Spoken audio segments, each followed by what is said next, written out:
So mga idol, ganito ako maglinis ng aircon natin. Tingnan nyo naman, ito yung casing nya. So sobrang dumi, no? Talagang baklas yan para malinis ng maayos. Yan, ito yung evaporator. Yan, condenser, compressor.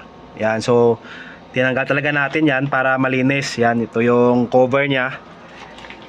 Yan, yung cover ng fan. So ito yung blower. So babaklasin din natin yan, tsaka linisin. Yan, so malinis talaga yan. Yan o, mga dumi-dumi na yan, itim-itim. Yan, so pati yung casing tinanggal din natin yan. So sa sobrang dumi yan o. Yan. Okay, so yung iba kasi pag naglinis, yung cover lang yung tinatanggal, cover lang. So ito, steady na yan doon, so hindi masyadong nalilinis yan. So yung pinakamagandang gawin talaga ay baklasin mo yan. Yan. Saka pag nabaklas mo yan, pwede mo pang pinturahan yan. So sa iba ay bakal yan, so kinakalawang. So ito plastic na yan. So magandang klase na to. So merong iba na bakal pa, so kinakalawang. So pwedeng i-repaint or pwedeng lagyan ng anti-corrosion paint. Yan. O pwedeng palitan kung kalawang na talaga.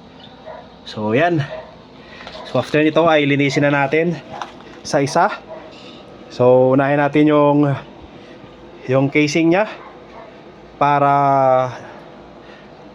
yung base nya para imalagay na natin tong ganito pag nalinisan na rin tong compressor sa evaporator condenser.